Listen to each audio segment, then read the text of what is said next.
Buenas tardes. Paso a presentar al conferenciante de hoy. Se trata de don Luis Miguel Enciso, catedrático de Historia Universal Moderna y Contemporánea en la Universidad de Valladolid. Además de profesor, decano y vicerrector en esta universidad, ha sido director de estudios en la Universidad de Navarra y catedrático de Historia Moderna en la Complutense.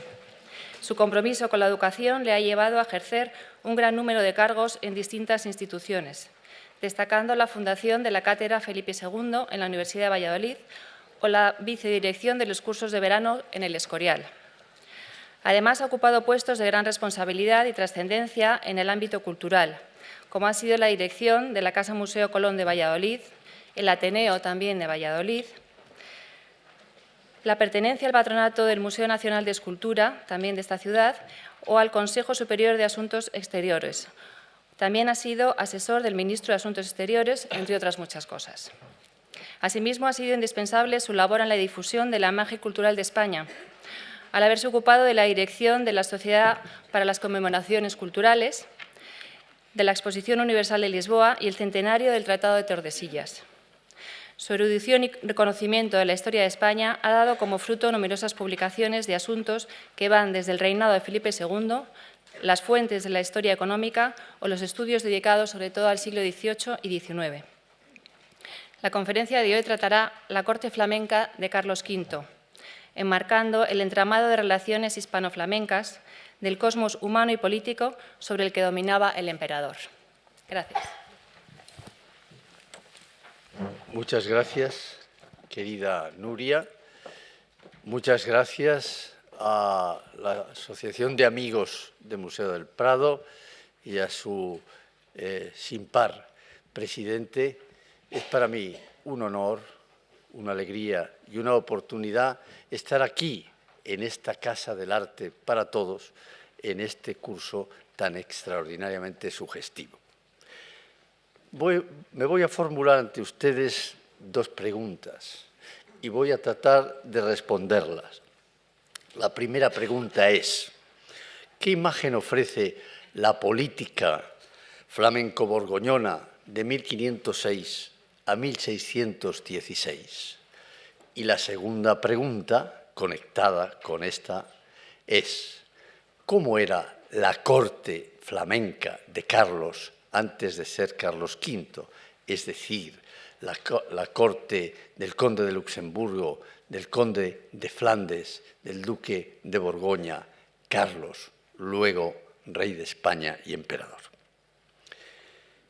La persona que a comienzos del siglo XVI iba a regir el microcosmos flamenco-borgoñón era Carlos, hijo de Felipe el Hermoso y de Juana de Castilla.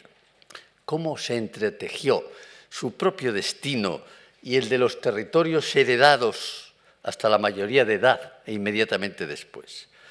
Carlos había nacido el 24 de febrero de 1500 en el Prinzenhof de Gante. Aquí he mostrado una primera imagen y una segunda, una de conjunto y otra segunda de lo que queda de ese Prinzenhof.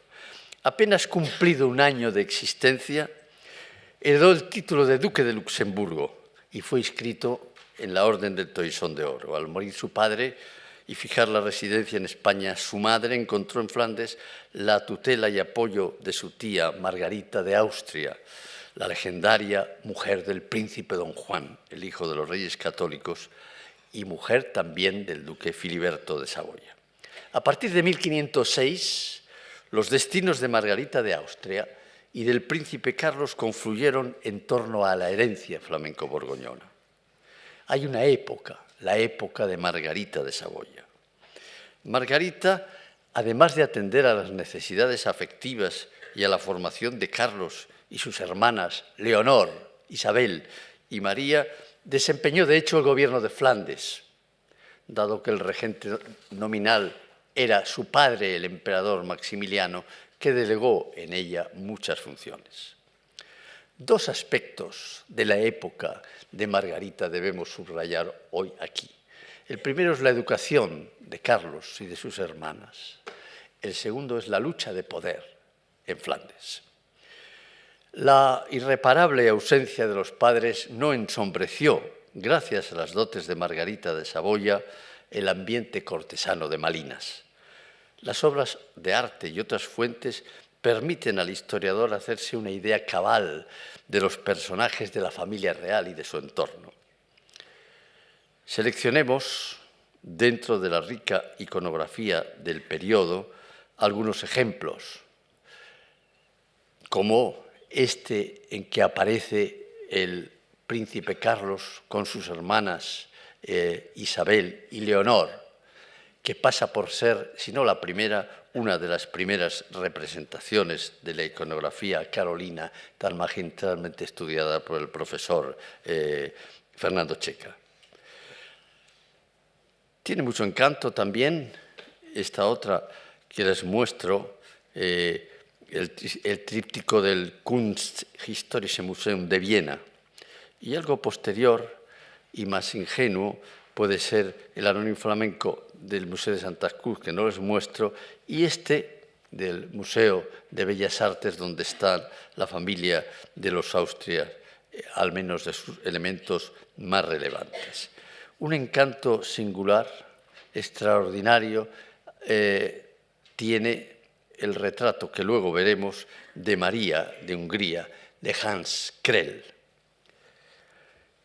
Personas clave en la educación de Carlos y sus hermanas fueron el Aya, Ana de Borgoña, y Charles de Croix, príncipe de Chimay.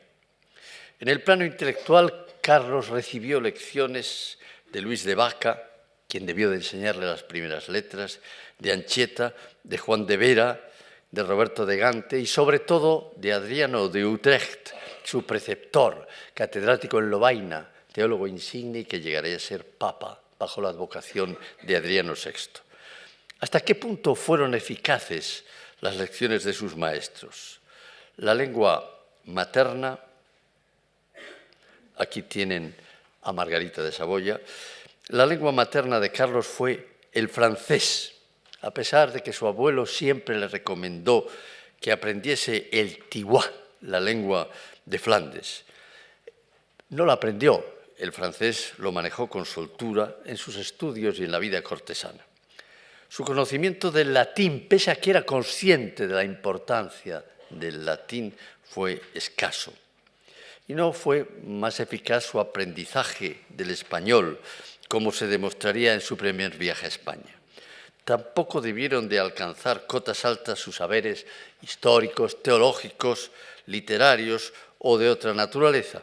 Pero eso sí, debió de aprender muy pronto y con rasgos muy brillantes la importancia que tenía la imagen de un príncipe en la corte y el rico código de las artes y destrezas propias de un caballero y el manejo de las armas o la presencia en justas, fiestas y cacerías. Este ambiente de la familia real, ¿cómo se coordina con el ambiente político de Flandes bajo Margarita? Carlos había iniciado su tarea política inmediatamente después de la muerte de su padre. El nuevo conde de Flandes, que era ya duque de Luxemburgo, era un niño de 6 años y el 17 de octubre se presentó ante los Estados Generales acompañado por los grandes cargos palatinos, los caballeros de la Orden del Toisón de Oro y su consejo secreto. Los Estados Generales reconocieron a Carlos como nuevo soberano, pero dada su temprana edad había que nombrar un regente. ¿Quién lo podría ser? El segundo viaje de Felipe el Hermoso a España había dado ocasión a que se organizara una regencia temporal. El monarca pensó en su hermana Margarita, aquí está en el famoso cuadro de Van Orley, pero él tenía ciertos recelos hacia su hermana por su postura antifrancesa y por el temor de que Maximiliano, el emperador, influyera en exceso en la política neerlandesa. Y por eso se decidió por el francés Guillermo de Croix, señor de Chèvres, al que Felipe nombraría lugarteniente general de los Países Bajos y albacea del Último Testamento Regio. La situación era muy complicada en 1506. La muerte de Felipe el Hermoso, ha escrito un autor, sumió a los Países Bajos en un estado de luto. El Gran Consejo de Malinas propuso que Carlos, aquí tenemos a Guillermo de Croix, señor de Chevres. El Gran Consejo de Malinas propuso que Carlos fuera nombrado rey de Castilla, pero Maximiliano neutralizó el plan y, siempre sutil, decidió que su nieto fuera titulado Príncipe de Castilla, Archiduque de Austria y Duque de Borgoña. Pese a las pretensiones francesas e inglesas, los Estados Generales se decidieron por fin a ofrecer la regencia al emperador.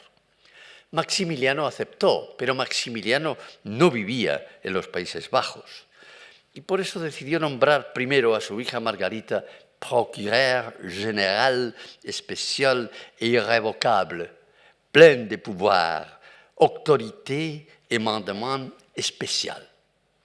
Esa atribución era válida solo para ciertas funciones, pero no para la regencia en general. A pesar de todo, Maximiliano siguió interviniendo en diversos asuntos y por fin, en 1509, confirmó a Margarita como regente. Era, al decir de Fagel, uno de los buenos especialistas, una forma derivada de poder de gobierno. A pesar de que en teoría Margarita podía y debía ejercer el poder, no contó con la confianza de su padre, como acabo de decir, hasta 1509. Pero ni siquiera entonces pudo sentirse segura. En el Consejo de Regencia, nombrado por Maximiliano, figuraron representantes de diversos sectores, como Jean de Luxemburgo, como Jean de Bergen, como Chevres, el hombre codicioso y ambicioso, aunque leal a su soberano, que tenemos aquí delante, que iba a ejercer una función fundamental. El poder de Margarita no estaba condicionado solo por el Consejo de Regencia, sino por los miembros del Consejo de Finanzas, del que formaban parte Chevres, Jacques de Luxemburgo, Nassau y Bergen. En lo que respecta a las relaciones exteriores, Margarita, pese a sus recelos de siempre hacia Francia, igual que un amplio núcleo de nobles y colaboradores suyos, mostraban una inclinación por eficacia al diálogo con la Francia de Luis XII. La propia Margarita y sus colaboradores pensaban a la vez que era conveniente limitar el libre comercio con Inglaterra, ya que por su competencia en la parcela textil podía mermar el crecimiento de las fábricas de Flandes. La línea de aproximación a Francia, hasta una declarada francofilia, la defendía sobre todo Guillermo de Croix, señor de Chevres, cabeza visible de un denominado partido nacional. Otro sector de opinión se inclinaba más al entendimiento de Flandes con Inglaterra. Era el caso de Jean van Bergen, defensor de su ciudad Bergen op Zoom, una ciudad abierta a los mares, o el de Floris van Egmond de Lieselstein, miembro del Consejo Privado, o como Jean de Luxemburg, caído en desgracia, muerto Felipe el Hermoso, o Claude Bouton, o la misma Margarita. Margarita además tenía que hacer frente dentro de Flandes a un importante problema, relacionarse con los Estados Generales, de qué manera el poder ejecutivo, diríamos, y el legislativo debían coordinarse. Por lo demás, las relaciones exteriores de Flandes estuvieron vinculadas antes y después de 1509 a la política de Maximiliano. La Liga de Cambrai de 1508, por la que se asociaron Maximiliano, España, Francia y el papado con Julio II frente a Venecia, obligó a Margarita a entenderse con Francia. Pero la regente trató de reequilibrar esa relación Flandes-Francia mediante un proyecto de matrimonio entre el conde de Flandes, Carlos, el futuro Carlos V, y Mary, la hija de Enrique VII de Inglaterra. Con todo, la francofilia de Guillermo de Croix y de sus afines acabó por imponerse. Los años posteriores al 9 fueron de grandes maniobras diplomáticas. En octubre del 11 se concertó una Liga Santa contra Francia, a la que acabaría por adherirse el emperador. Y antes de ese hecho, la situación se tornó difícil cuando Inglaterra puso pie en Güeldres y amenazó a Francia. La tendencia francófila existente en Flandes tuvo que moverse provisionalmente en retirada. La Orden de Lille sobre la casa y corte de Carlos, aceptada por Maximiliano, dejó fuera de juego a la nobleza que se oponía a las iniciativas de Margarita y el emperador. Por otra parte, los dos abuelos de Carlos, nada menos Maximiliano y Fernando el Católico, junto con el nuevo rey de Inglaterra, favorable al matrimonio de su hermana Mary con Carlos, acordaron designar cada uno de ellos un representante para velar por la persona y los intereses del jovencísimo Carlos. No estaba arriesgando demasiado Margarita en su enfrentamiento con Chèvres. Dos factores parecían favorecerle: el apoyo del gran Mercurino Gattinara, un nuevo consejero muy brillante, y la ampliación del número de cortesanos que habían de asistir a la corte mediante la visión de l'état adémien, es decir, el servicio de esta nobleza por 6 meses en la corte, lo que ampliaba extraordinariamente el número de las facciones presentes en la corte de Flandes. La mayoría de edad de Carlos parecía inevitable en la pendencia entre Chèvres y Margarita, como ha puesto de relieve Ernest Belenguer. En agosto de 1514, Chèvres se llevó a Carlos de su palacio de Malinas, trasladándolo a Bruselas, a tiempo de que los Estados Generales ofrecieran dinero a Maximiliano para que adelantase la mayoría de edad de Carlos. En la pugna entre Chèvres y Margarita, la mayoría de edad de Carlos se ofrecía como la solución, no solo para el poder ejecutivo, sino para la relación con el poder legislativo y la coordinación de todas las facciones operantes en la corte. El 5 de enero de 1515 finalizó la regencia de Margarita. Reunidos los Estados Generales, reconocieron la mayoría de edad de Carlos y escucharon el breve y muy sustancioso discurso de su nuevo señor. Yo os agradezco el honor que me otorgáis. Sed buenos y leales súbditos, y yo seré para vosotros un buen príncipe. La personalidad y el papel político del archiduque es un aspecto fundamental para seguir adelante en nuestra exposición. ¿Cómo era entonces el jovencísimo archiduque? Rodríguez Villa, en un trabajo ya antiguo, pero lleno de sabor todavía, dice: cuando salió de manos de sus gobernantes y maestros, no se tenía en general una alta idea de la inteligencia del archiduque.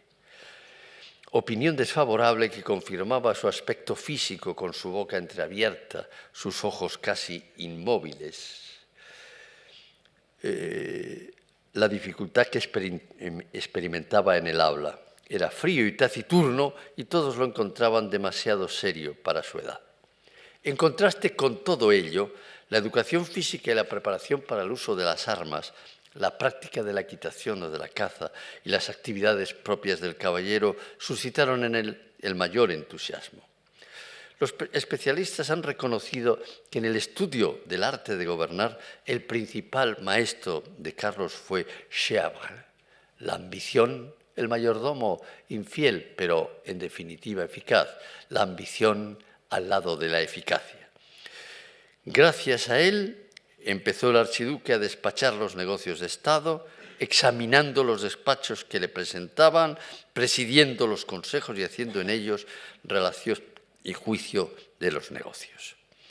Bajo Carlos, la política de Flandes seguía oscilando entre los criterios de Margarita, afín a la alianza inglesa, y la del cada vez más poderoso Chèvres, afín a la alianza francesa. En la contienda con la Liga Santa, los franceses se habían apuntado a algunos éxitos, pero después de la muerte en la batalla de Ravenna de Gastón de Foix, atacados en Italia y en su propio territorio, los franceses fueron derrotados en Novara y obligados a evacuar todo el milanesado. En pleno declive del prestigio francés, murió Luis XII y fue sucedido por Francisco I. El nuevo soberano galo logró firmar con Flandes en marzo del 15 un acuerdo, el Tratado de París, por el que se estipulaba el compromiso matrimonial entre René, hija de Luis XII, y Carlos, un compromiso que no se realizaría. En ese Tratado de París, a la vez que se garantizaba el respeto francés a los territorios del archiduque, se convenía el homenaje vasallático que había de tributar Carlos ante Francisco como señor de la Croix y de Flandes, que en el derecho feudal dependían de Francia. El Tratado de París resultaba muy negativo para Margarita y decepcionante también para Fernando el Católico. Pocos meses después, Margarita, vencida en la contienda política, se vio obligada a escribir la apología de sus actos que presentó en un pleno del Gran Consejo el 20 de agosto de 1515 a su soberano, que sin embargo ya estaba decidido por escuchar más a Chèvres. En el otoño de 1515, el ocaso de Margarita dio ocasión al triunfo de Chèvres. Y en octubre, Francisco I, que había obtenido en Marignano una victoria que le abría las puertas del milanesado y le ofrecía un horizonte prometedor en Italia, creó una nueva situación. A pesar de todo, 3 meses antes de su muerte, ocurrida en enero de 1516, Fernando el Católico intentó recomponer la alianza con Enrique VIII de Inglaterra, con el emperador Maximiliano y con Flandes, pero Chèvres hizo imposible el proyecto. A fines de 1515 pasaron entonces a primer plano los problemas relativos a la herencia de las coronas de Castilla y Aragón. Carlos quería asegurar sus derechos y para ello debía contar con la voluntad de su abuelo español, Fernando el Católico. De tiempo atrás, el viejo rey Fernando había mostrado preferencia por el infante don Fernando, el hermano de Carlos, nacido en Castilla y criado a la vera de don Fernando. Carlos y Chèvres, conscientes de la delicada situación, habían enviado a España a Adriano de Utrecht y el cardenal negoció con el monarca aragonés. Carlos se comprometía a reconocer a don Fernando, regente de Castilla, mientras viviese, incluso si muriese doña Juana, y a otorgarle una ayuda económica de 50.000 ducados anuales. A cambio de ello, don Fernando debía reconocer a su nieto Carlos heredero de sus reinos. ¿Cómo accedió Carlos a la herencia española? La amenaza de una fragmentación de la herencia española, un problema gravísimo desde el punto de vista político, subsistía cuando el rey católico enfermó en la pequeña villa de Madrigalejo. El cronista Alonso de Santa Cruz trae recuerdo un testamento anterior de Fernando en el que designaba heredero al infante don Fernando. Pero Galíndez de Carvajal, los licenciados Vargas y Zapata, consejeros de confianza, contribuyeron a dar luz al ánimo regio. En definitiva, como recuerda Fernández Álvarez, Fernando el Católico dejaba por su heredero a su nieto Carlos, eso sí, como gobernador general mientras viviese Juana la Loca. Designaba hasta su llegada al cardenal Cisneros como regente de la corona de Castilla y a su hijo natural Fernando, arzobispo de Zaragoza, como regente de la corona de Aragón, haciéndole recomendaciones muy expresas en favor de su segunda mujer, de la segunda mujer de don Fernando, Germana de Foix. Poco después de la muerte de Fernando el Católico, Carlos se autonombró monarca de los reinos de España en Santa Gúdula de Bruselas, aunque haciendo ver que respetaba a su madre y que aceptara que se encabezaran los documentos con el doble título de rey y reina. En el año 16, la política de aproximación a Francia rindió sus mayores frutos y Carlos, decidido ya a desplazarse a España, resolvió las últimas cuestiones pendientes en Flandes y en Borgoña y trató de rearticular las facciones que operaban en la corte. Maximiliano había tratado de coordinar anglófilos y francófilos. Margarita se había inclinado más a la anglofilia, Chèvres había defendido la francofilia. Ahora un partido de fernandistas españoles tenía importancia. ¿Se coordinarían estas facciones? Así, la política flamenco-borgoñana, ¿cómo puede servir de marco a la corte flamenco-borgoñona, la corte de Carlos V. Vean algunas otras muestras de la iconografía de Carlos. Esta es María, la obra de Hans Krell, una obra llena de encanto y de extraordinaria significación psicológica y estética. Y aquí tienen al propio Carlos de Konrad Meid en los primeros años. La historiografía actual concede una extraordinaria importancia a la historia de la corte. Muestra muy reciente del interés suscitado por el tema ha sido, por ejemplo, el Congreso sobre las Cortes Virreinales de la Monarquía Española, América e Italia, coordinado por Francesca Cantú. Aunque el foco de atención se centró en Nápoles, Sicilia, México y Perú, la profesora Cantú consideraba con razón que en el futuro se hacía necesario analizar también los casos de la Sardegna, di Milano, dei Paesi Bassi o per il rilievo che hanno sul piano istituzionale e comparativo ai diversi casi presenti nella Spagna metropolitana. Ad esempio l'Aragona, la Catalogna, la Navarra. El caso concreto de la corte flamenca de Carlos V en la etapa previa a la promoción a la titularidad de las coronas de Castilla y Aragón y al imperio, suscita hoy con nueva fuerza la atención de los historiadores en general y de los historiadores del arte en particular. En los territorios flamencos borgoñones, como en otras partes, se impuso a comienzos del XVI la noción dual de la corte como lugar y como séquito. Con el paso del tiempo, esos dos grandes elementos, el espacio de la corte y el panorama humano de la corte, se diversificaron y cristalizaron en tres fundamentales: el gobierno doméstico, el gobierno político y el modo de vida cortesano. Comencemos por hablar del espacio de la corte. Los dos lugares de la corte flamenca de Carlos fueron Malinas y Bruselas. Además, los soberanos de Flandes y de Borgoña contaban con numerosos castillos y palacios, por ejemplo, el de Gante, donde nació Carlos V, el de Brujas y otros muchos. A partir de 1504, Malinas, lugar de residencia de Felipe el Hermoso, pese a que su preferencia era para Bruselas y Gante, se convirtió en el centro político-administrativo más importante de los Países Bajos y sede de la corte. Cuando Felipe el Hermoso decidió partir para España, determinó que sus hijos debían permanecer en Malinas. En 1507, Margarita optó igualmente por elegir esta ciudad como su residencia principal. El Palacio de Margarita de York, en Malinas, en el que habitaban Carlos y sus hermanas Leonor e Isabel, estaba situado en la Kaiserstraat, frente a la fachada renacentista del Palacio de Margarita de Austria.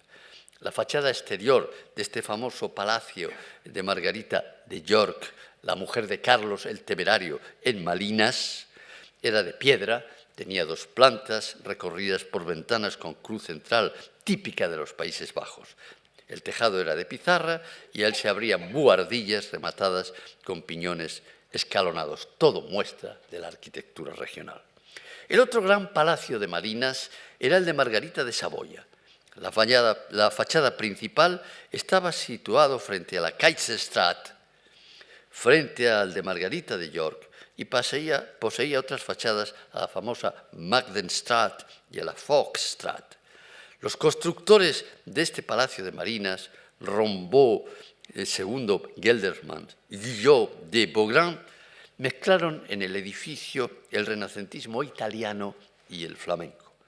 La fachada principal se componía a través de piñones. En lo alto de la fachada principal se incrustaba el blasón de Margarita, y en cuanto al interior del edificio, albergaba, como ha recordado Domínguez Casas, un patio irregular con arquerías de columnas.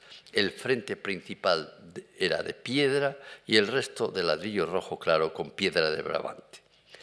El escenario de la corte, sin embargo, no se limitaba a los palacios de Malinas, sino que se extendía ocasionalmente a la ciudad. Un grabado de la época nos la presenta como una urbe bien poblada, con sus murallas que la delimitaban frente a la campiña, dando el típico modelo de ciudad en forma de manzana, con una gran plaza central a donde desembocaban las calles principales. Tiene muy hermosas casas, describe años después Calvete de Estrella en el famoso viaje de Felipe II a los Países Bajos en 1548. Tiene muy hermosas casas y anchas calles y plazas muy suntuosas, principalmente el de San Rumoldo, que es la iglesia mayor. Esta Malinas cercada por todas partes del Ducado de Brabante. Entra por medio de ella el río Dilia, el cual recibe allí a un pequeño río llamado Bellimer, y de allí sale y riega el territorio de Malinas y recibe en él a la parte de occidente a Zeina y en la de septentrión al río Nete, y de allí corre por Brabante hasta entrar en el Escalda. El traslado del aparato cortesano a Bruselas, por razones políticas que antes he subrayado, no se realizó hasta 1514. En Bruselas, el lugar por excelencia de la corte, lo están ustedes presenciando ahí, era el amplio palacio de Coudenberg, próximo a las murallas de la ciudad. Durante la infancia de Carlos, este palacio, residencia de sus padres, se había convertido en una zona de obras, y a partir del 9 se produjeron cambios y se construyó la famosa plaza de Valle. En las obras de este espacio, situado frente a las casas de Chimay y de Chèvres, intervino Rimbaud Keldermans, cuya labor fue completada en lo decorativo por Van Rome y Van Leeten. En el momento en que Carlos fija en ella su corte, Bruselas es una hermosa ciudad. Contaba con monumentos emblemáticos como Santa Gúdula, con un bellísimo interior y torres poco esbeltas pero armoniosas, o Notre-Dame du Sablon, de espíritu vertical, transparente, fruto de la delicada mixtura de la decoración flamenca con la tectónica del gótico tardío. Lo que había de considerarse el conjunto monumental cívico más importante de la ciudad, la famosísima Grande Place de los siglos XIV y XV, fue complementada después de 1500, cuando Calvete de Estrella, pocos años después, escribe su famosa crónica de viaje, pondera con entusiasmo las casas públicas de la villa. Tienen, decía, 4 torres a los cantones a maravilla hermosas y de delicada labor, y en medio, encima de la puerta principal de ella, altísima torre de piedra labrada en forma de pirámide, la cual sale algo más afuera que toda la otra delantera, hasta la mitad escuadrada y de allí hasta la cumbre redonda. Hay en aquella real casa, de la una parte y de la otra de la torre, unos miradores de galería de piedra labrada con sus asientos a manera de teatro en que puede caber mucha gente, los cuales tenían un sobrecielo hecho por causa del sol de paño amarillo, colorado y blanco con franjas verdes, y los antepechos cubiertos de paño colorado. Los asientos de entrambas galerías subían hasta las ventanas como gradas a manera de teatro. Las 4 ventanas de la torre de San Miguel, que caen en el medio de la delantera de la casa sobre la puerta principal, describe magistralmente Calvete, ese antiguo lugar y asiento acostumbrado para ver los príncipes las justas, juegos y fiestas que se hicieron en la plaza. La corte borgoñona bajo Margarita de Austria y bajo Carlos, en línea con las esencias tradicionales, otorgó gran importancia, lo estamos viendo, al lugar, al espacio de la corte, pero también al séquito, es decir, a los complejos engranajes humanos, sociales, políticos y culturales que la caracterizaron. Si los resortes del gobierno doméstico cortesano y el gobierno político tuvieron rasgos de indudable brillantez, lo mismo cabe decir de las formas de vida y la sociabilidad de la corte. Aunque la naturaleza de mi exposición de hoy obliga a centrar la atención en esos aspectos, debe subrayarse también que en la corte no dejaron de influir el magisterio, el formidable magisterio espiritual de los humanistas y sobre todo de Erasmo de Rotterdam, y las exquisiteces de la pintura flamenca, desde la de figuras tan colosales como Van der Goes o Van der Weyden o Jeronimus Bosch, hasta los romanistas Metzys, Gossard, o Thierry Boots, o Hans Memling, o David, o pintores de género de tanto talento como Bruegel el Viejo. ¿Cómo fue en este espacio de la corte el gobierno doméstico palaciego? ¿Cómo fue el gobierno político? Un état journalier de 31 de diciembre de 1510 ha servido a Fagel para analizar la organización administrativa y las cuentas de la corte de Margarita de Saboya.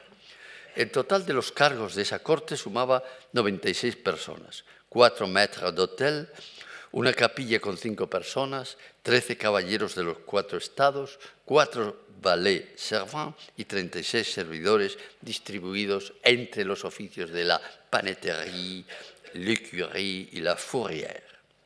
El cargo de mayor nivel, el de Chevalier d'honneur, fue ocupado hasta 1515 por Guy de la Bombe, conde de Montreval y caballero de la Orden del Toisón, y a partir del 16 por Laurent de Gorrevaux.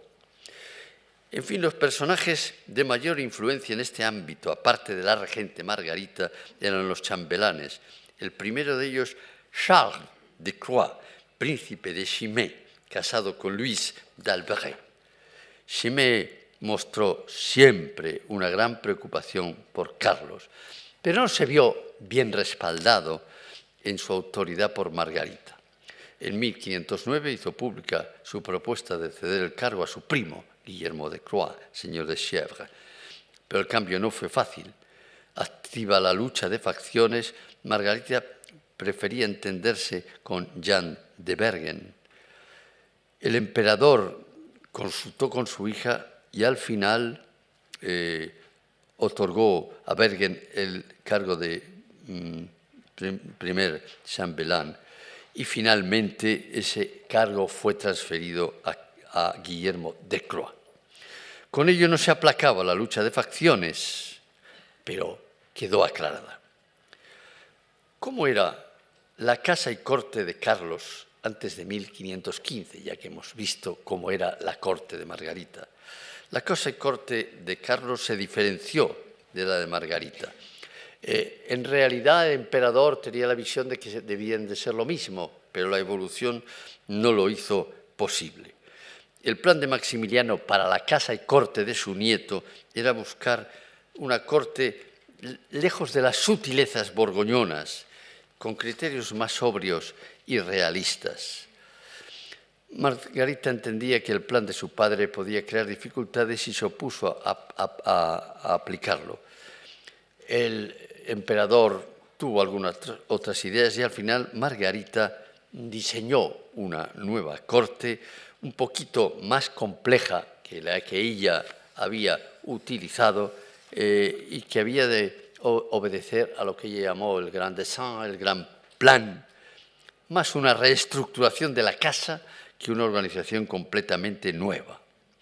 En esa línea, lo que Margarita hubiera deseado marginar en cierto grado, a quien hubiera deseado marginar en cierto grado era a Chèvres, y para eso trató de sustituir al primer chambelán, que era Chèvres, por 3 chambelanes propuestos por Maximiliano, Fernando el Católico y Enrique de Inglaterra. Pero esto era difícil. Enrique VIII eligió al señor de Ysselstein, un neerlandés, como ya sabemos, afín a Inglaterra, Fernando el Católico y Maximiliano al embajador Juan de Lanuza, embajador de Fernando en Flandes, y al conde palatino Frederick. Pero el complicado programa no iba a realizarse. Aplicarlo en su literalidad significaba enfrentarse a Chèvres y también a la nobleza flamenca. Y ya hemos visto que desde el punto de vista político, en 1515 la partida la había ganado Chèvres. Y con él sus seguidores, Jean le Sauvage, Adriano d'Utrecht, Cassius Haquenay, Ruffaut. La organización doméstica palaciega en 1515 es una decisión personal de Carlos, pero es también la herencia de la tradición de Carlos el Temerario, de Felipe el Hermoso y de su tía Margarita. ¿Cuál era la perspectiva de conjunto, dicho con la rapidez que el tiempo nos exige? 4 o 5 departamentos eran los esenciales de esta corte. El primero, la Cámara, regida por el Gran et Premier Chambelán o camarero mayor. La Cámara, la Chambre, era uno de los servicios que mejor expresaban los esplendores y los matices de la etiqueta y al que afectaba más al mundo privado de los soberanos. Era la Cámara el lugar en que se estaba más próximo al monarca y por tanto eso suponía, como ha observado Fernando Bouza, la proximidad a su gracia y a sus mercedes, la posibilidad de beneficiarse de ellos o de llegar a controlarlas. De alguna manera, la Cámara se manifestaba un lugar apto para que, como dijera Erasmo una vez, con su ironía característica, el cortesano se abriera paso a codazos para que se le vea más cerca de Júpiter. A las órdenes inmediatas del Grand et Premier Chambelán trabajaban los sommeliers de corps, los encargados de comunicar a los escasos dignatarios que podían tener acceso a la antecámara que el soberano otorgaba permiso para entrar en su dormitorio. Sectores muy diversos compusieron esta cámara. La corte estaba concebida como un todo capaz de autoabastecerse y no necesitar de personas, de instituciones, de actividades, de oficios, de instrumentos o materias del exterior apenas. Por eso, el monarca tenía su propia barbería, el monarca tenía su propio garde-robe, guardarropas, tenía sus propios sastres, sus propios zapateros, sus propios cordoneros, su propio gorrero, su lavandera de corps y hasta su costurera. Dentro de la esfera doméstica, la Cámara contaba además con otro servicio, la épicerie, que conectaba con la cocina. No dejaba de ser curioso que en este departamento fundamental de la Cámara hubiera también halconeros, falconier, nada menos el halconero mayor. La medicina y la farmacia, lo sabemos, poseían extraordinaria importancia a comienzos del XVI. En la corte de Carlos, y dependiendo de la Cámara, se contó con 3 médicos, el más importante, Luis Marliano, y 5 cirujanos. El mundo variopinto y multicolor de la Cámara se completaba con los servicios dedicados al arte y la decoración. Bajo Felipe el Bueno, la corte contó con la singular colaboración artística y política, nada menos, de Jean Van Eyck. Fue sucedido por Daniel Drey, pintor y valet de chambre, y por el impar Roger van der Weyden. El maestro Van Leuten sirvió a Felipe el Hermoso como pintor y valet, y el propio Leuten y Peter van Konigslo trabajaron para Carlos, al igual que Sitov, Michel Sitov, un día pintor al servicio de Isabel la Católica y luego colaborador de Margarita y de Carlos. Un servicio especialmente importante en la Cámara tenía connotaciones artísticas, la tapicería. Tenía a su cargo las míticas colecciones de paños y tapices de los duques de Borgoña y otros instrumentos fundamentales. También la Cámara contaba con sus jouets d'instruments, con sus músicos, con su guardajoyas. La mayordomía mayor era otro departamento, el segundo, de no escasa importancia, presidido por el mayordomo mayor. De esta mayordomía mayor dependían los oficios de boca, la paneterie, encargada del servicio del pan y de la ropa blanca, les chansonneries, o de cava, que surtía de vino y de bebida, de la cuisine, donde se cocinaban los alimentos, la atendían des écuyers de cuisine, a quienes encomendaba, acompañados del cocinero mayor y del roller de la dépense, la compra de la carne, el pescado y otros alimentos, y la elaboración de las comidas. La saucerie para las salsas, la fruiterie extraordinariamente cuidada, no solo la fruta natural, sino las confituras en la corte, y la cerería. La fourrierie, es decir, el servicio de alojamientos, uno de los más funcionales de la época, dependía también de esta mayordomía mayor.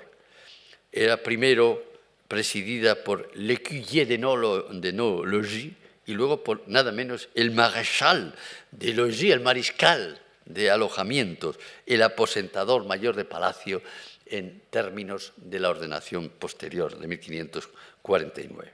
En fin, la seguridad del soberano en esta mayordomía mayor dependía de los oficiales de armas, de los reyes de armas, de los heraldos, de los perseverantes, que eran por una parte expresión del interés por la heráldica y el ceremonial, y por otra el interés y la importancia de la seguridad.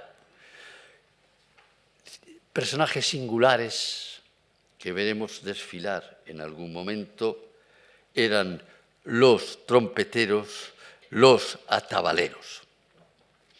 La caballeriza tenía a su cargo todo lo relativo a los caballos, a los carruajes, a las sillas de mano y a otros instrumentos de transporte, y estaba presidida por el grand et premier équilleux de Curie, o caballerizo mayor, y tenía una larguísima serie de colaboradores.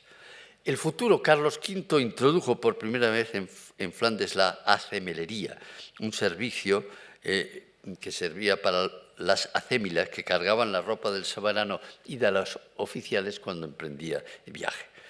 La Grande Chapelle y la Petite Chapelle, la Grande Chapelle dedicada a las altas misas, la Petite Chapelle a las pequeñas misas, con sus cohortes de predicadores, de confesores, de sopladores de órganos y otras tantas, tenían una misión trascendental. En definitiva, esta ordenanza de 1515, a la que se han referido todos los historiadores y a la que se ha concedido la mayor importancia porque plasma la imagen institucional y política de la corte flamenca de Carlos, tenía una reglamentación disciplinaria muy estricta y unas cuentas también muy estrictas. Se prohibían las ausencias sin justificar al trabajo, de tal manera que quien no estuviera presente no recibiría su salario.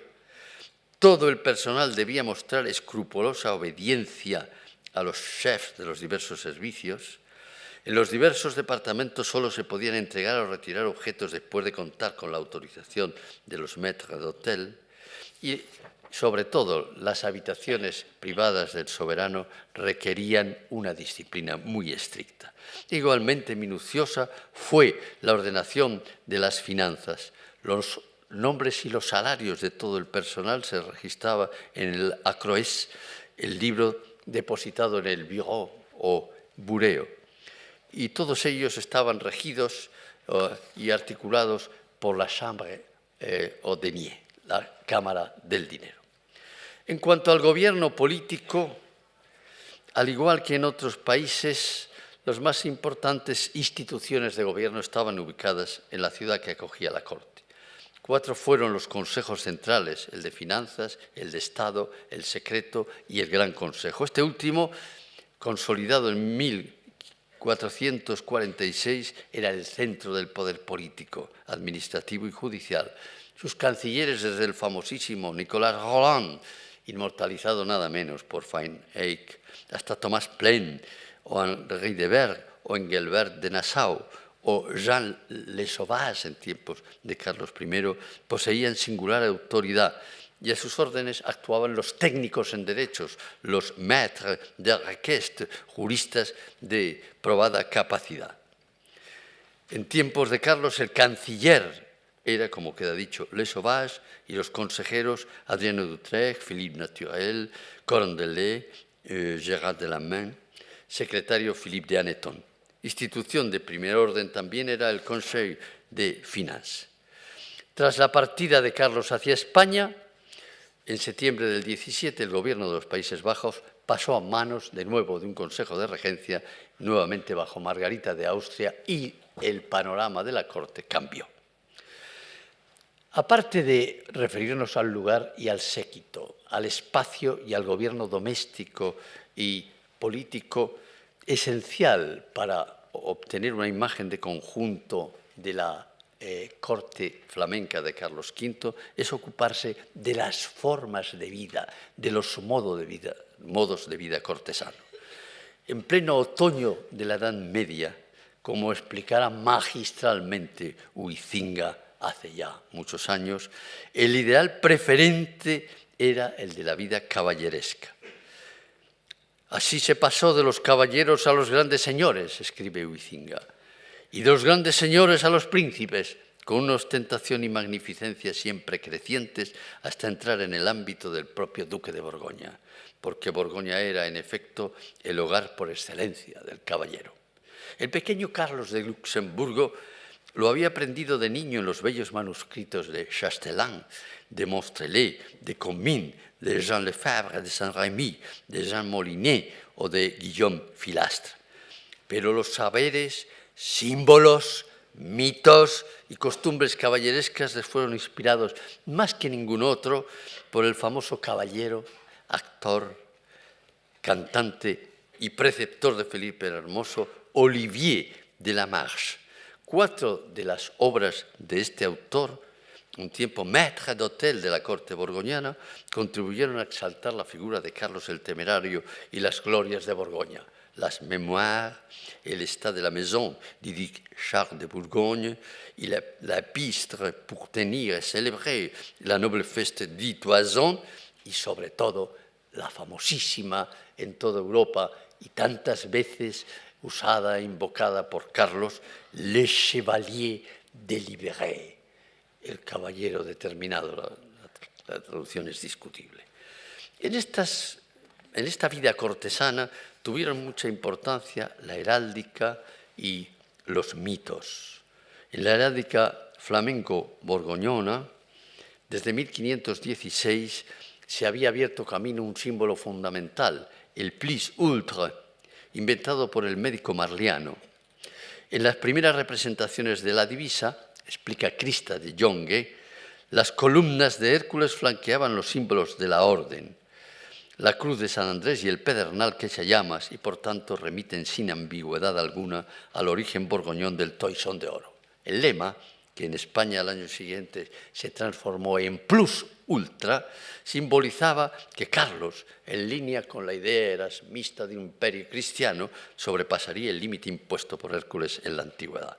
El personaje mítico de Hércules apareció coloreado con rasgos distintos en las diversas versiones medievales. Aunque no en forma tan insistente, la Casa de Austria reivindicó también a Hércules como uno de sus antepasados. Otra figura mítica en la heráldica y en la vida cortesana era Jasón. Al igual que este héroe de la antigüedad, Jasón había viajado con los argonautas hacia Oriente hasta Cólcida, con vistas a recuperar el vellocino de oro para los caballeros del Toisón de Oro. La meta era la reconquista de la Casa Santa de Jerusalén y de los soberanos de la cristiandad. Pero Jasón había robado el vellocino y no siempre había dado prueba de buena conducta, lo que indujo al canciller de la Orden del Toisón, Jean Germain, a evocar una figura más ejemplar y digna de imitarse por los caballeros, Gedeón. Mediante 2 pruebas nocturnas, apunta Domínguez Casas, el vellocino milagroso de Gedeón vaticinó la victoria del pueblo de Dios sobre los madianitas. Del mismo modo, al ser elegido Gedeón como emblema de la orden borgoñona, anunciaba la victoria sobre el Islam.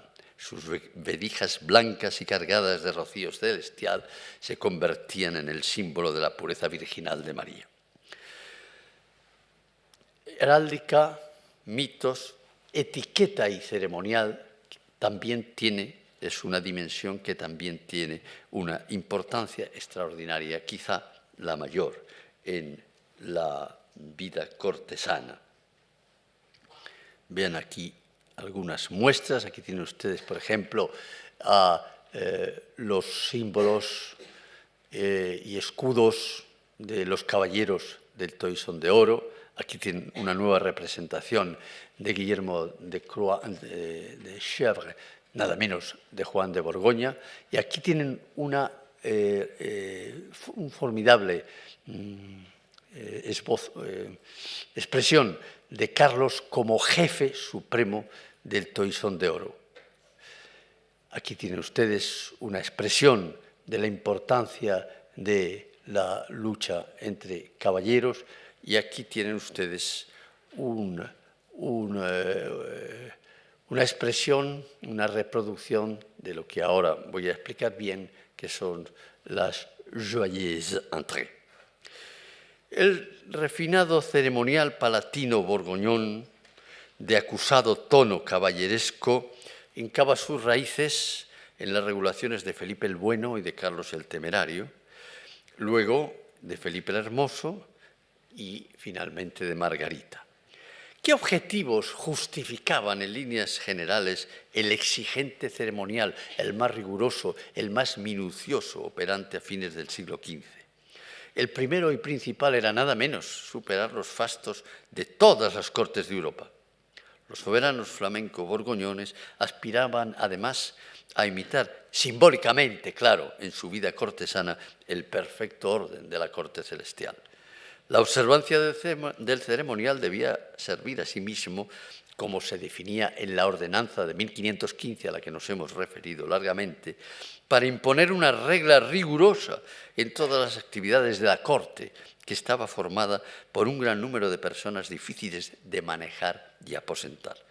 Por último, como agudamente observa Bouza, la etiqueta y el protocolo eran una representación perfecta de la coherencia organicista del orden estamental, los diversos estamentos, sobre el que se fundamentaba un principado y como tal culminaba en la majestad del rey. El tercer estado, el estado clerical, el estado nobiliario, el rey.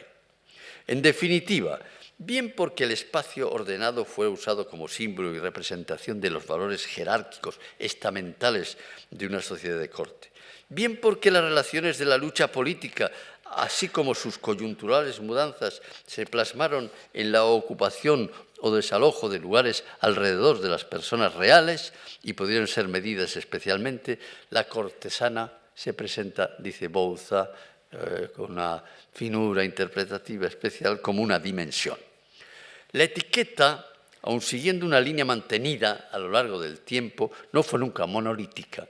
Cuando Jean Sigonet se atrevió a preguntar a Carlos V por ciertos cambios en el ceremonial, recibió una respuesta llena de sentido político. Del mismo modo que los duques de Borgoña habían tomado libertad para vivir a su modo, también la quería tener él para no imitarlos en lo que no le estaba bien. Con el paso del tiempo, el emperador, aun manteniendo su preferencia por las esencias cortesanas de la etiqueta flamenco-borgoñona, agregó a ellas elementos procedentes de Castilla, de Aragón, del Imperio, de Portugal, de Italia y de otras partes.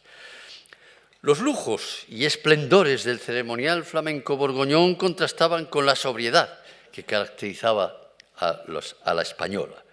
De ello había dado testimonio, por poner un ejemplo muy comentado por la historiografía, la comida célebre borgoñona, celebrada en Toledo el 22 de mayo de 1502, que los reyes católicos autorizaron para dar satisfacción a su yerno, Felipe el Hermoso. Felipe, escribe Antonio Álvarez Osorio, otro fino historiador para la corte, aprovechó esta ocasión para deslumbrar a sus anfitriones. Desplegó en la sala la magnífica colección de tapices flamencos reunidos por los duques de Borgoña a lo largo del siglo XV. Según Montigny, a continuación los reyes católicos fueron muy bien servidos a la moda de nuestro país, de lo cual el rey y la reina y los grandes señores asistentes hicieron gran estimación, porque todo lo que se hace sin ruido no molesta, que es lo que ellos no saben hacer.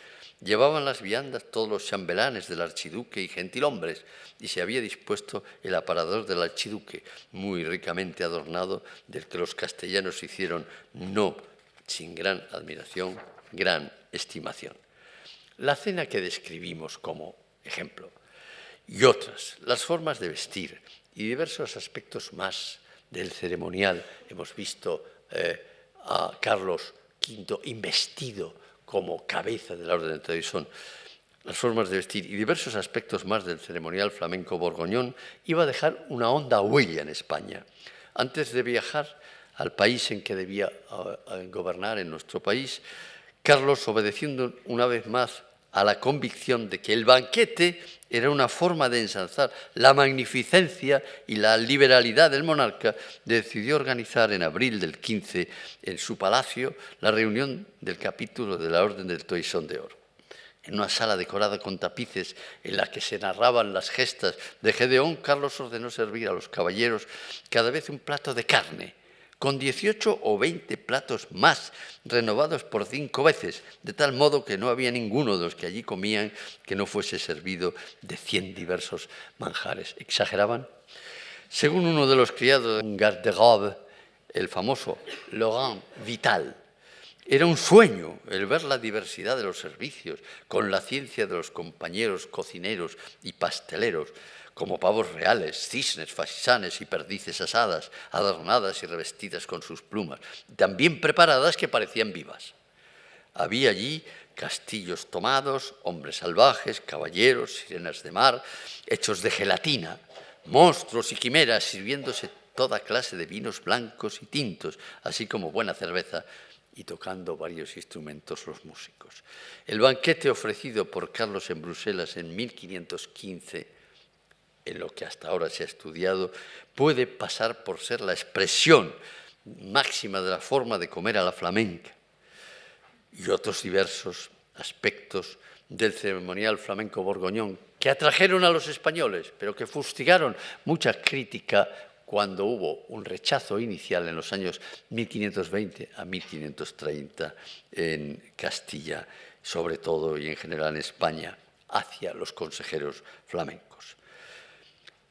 Esa mezcla del rechazo y la admiración se expresa muy bien en el banquete que Diego Ramírez de Arellano, presidente de la Chancillería de Valladolid, ofreció en 1518 a Carlos Yarrey, acompañado de su hermana Leonor.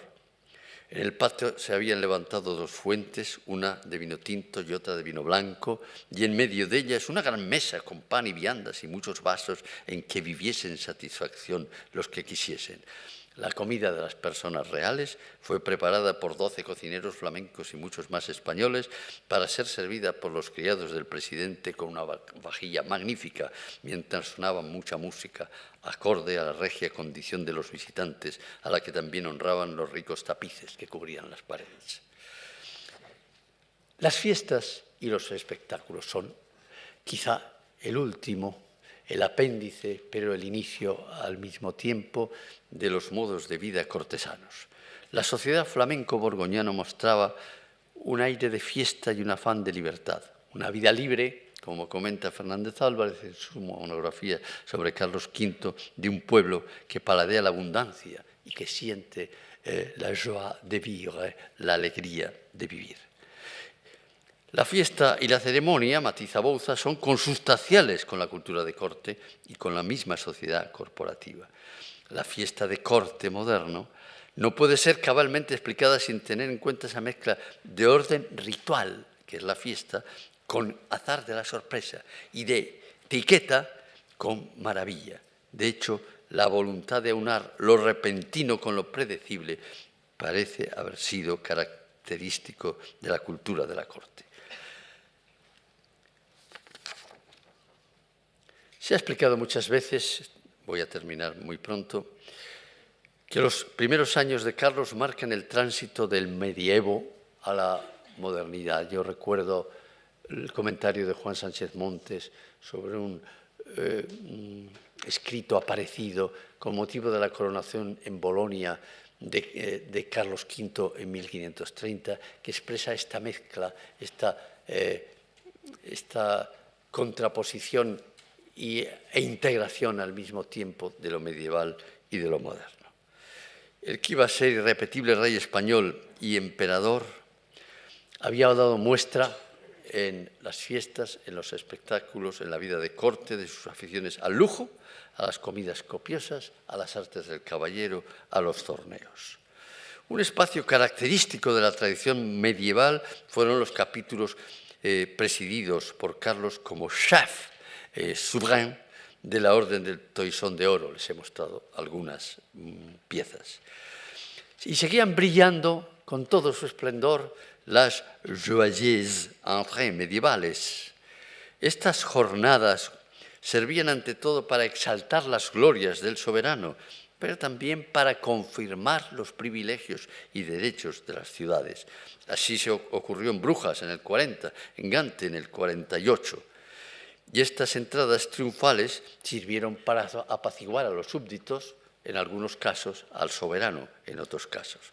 La idea del príncipe triunfante es la que predominaría cada vez más en estas ceremonias urbanas, y la idea del triunfo se vestía a la antigua, como puede verse en esta reconstrucción de la Joyeuse Entrée de Brujas, en Brujas de 1515. Tanto en su arquitectura inspirada por el nuevo lenguaje importado de Italia, como en su programa con alegorías eruditas tomadas de los autores clásicos, el uso de carrozas triunfales y, sobre todo, la adopción de lenguas antiguas, el latín, el griego, el hebreo, para las inscripciones. Rémy Dupuy, en un maravilloso manuscrito iluminado, describe con formas artísticas inimitables los arcos triunfales y los tableaux vivants, esa especie de teatro inerte de esta inolvidable joyeuse entrée triunfal, entrada de 1515. Estos rasgos no fueron excepcionales, se repitieron muchas veces. Y al igual que las joyeuses entrées, y tal vez en mayor medida el espíritu borgoñón se hizo presente en las justas a la borgoñona. Esas justas también se mezclaron con lo español e influyeron decisivamente en el primer Carlos. Por ejemplo, las justas celebradas ante el Palacio Real de Valladolid entre el 16 y el 21 de febrero de 1518 han pasado por ser modélicas. Domínguez Casas ha reconstruido con expresividad el desarrollo del acontecimiento. Los dos mantenedores ordenaron plantar un enorme abeto rodeado por una empalizada de madera ante el Palacio Real de la Corredera de San Pablo. De él colgaron dos escudos como los que habían visto en el sueño. Dentro de la empalizada se levantaba la esfinge del gigante Murgalante, vestido y armado a la turca, aunque se trataba de un corpulento arquero de corps, disfrazado de tal guisa. Durante un mes entero permanecieron junto a la empalizada varios heraldos que recogían en un pliego los nombres de los caballeros que se acercaban al árbol para tocar los escudos. Las justas se celebraron y en ellas, los días 16 y 21 de febrero, y en ellas participó el propio monarca.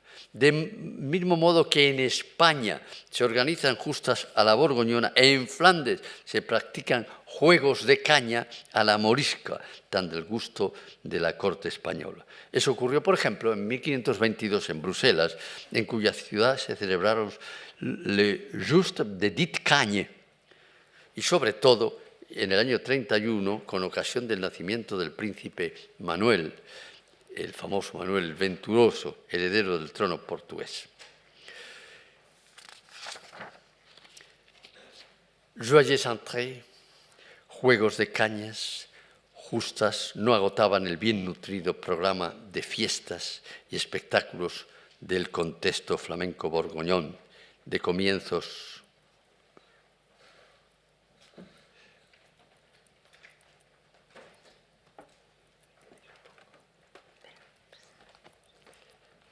Gracias. Ahí estamos.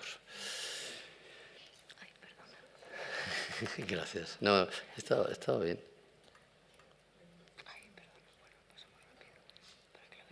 Disculpen. Ya. Aquí tienen ustedes una expresión de la corte con los trompeteros y los atabaleros. Y aquí tienen ustedes una famosa entrada triunfal con el carro, el brillantísimo carro de toda la familia Austria, Habsburgo, posterior al momento a que me he referido, pero que expresa muy bien lo que era la brillantez de estas fiestas, de estos desfiles. Porque las procesiones en honor del soberano eran muy importantes, en ellas participaban los cabezas de familia, los gremios, las hermandades y asociaciones. Influyeron también en las Omegang, en las grandes procesiones anuales en homenaje a la Virgen. Al igual que en otras partes, en Bruselas y en otras ciudades, atrajeron mucho los tableaux vivants, los espectáculos teatrales. Y un fenómeno típico de la corte borgoñona, de la corte flamenca, es el de las cámaras de retórica, asociaciones civiles que se dedicaban al arte de la poesía y del teatro y tuvieron un papel no desdeñable en los festejos urbanos. Tenemos noticia, por ejemplo, de que en Amberes este tipo de cámaras montó a mediados del siglo tableaux vivants con muy diversos motivos, como el capítulo del Toisón de Oro, las ceremonias fúnebres de Juana de Castilla o las del propio emperador. En conclusión, las fiestas y espectáculos constituían en Flandes y en Borgoña una rueda sin fin. Joyeux entrées, torneos, juegos, justas, mascaradas, carreras, representaciones alegóricas, música, fuegos artificiales. Muchos de ellos venían a ser un canto a la vida, aunque no faltaron solemnidades y actos para homenajear, urgidos por un insondable destino, a los príncipes, señores y ciudadanos que abandonaban la existencia terrena en busca de una vida eterna. Nada más. Muchas gracias.